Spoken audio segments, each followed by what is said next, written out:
ढेंकीकुट शिव मंदिर में कम्युनिटी घर उद्घाटित।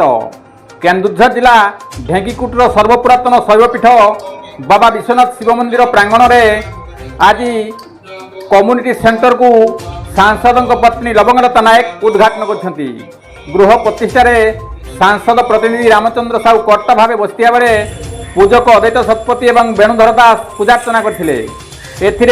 सांबादिक कविंद्र राउत, संजय कुमार साहू, समाजसेवी शरतचंद्र साहू, बापी मंडल, बिजू मंडल समेत अन्य माने उपस्थित थे।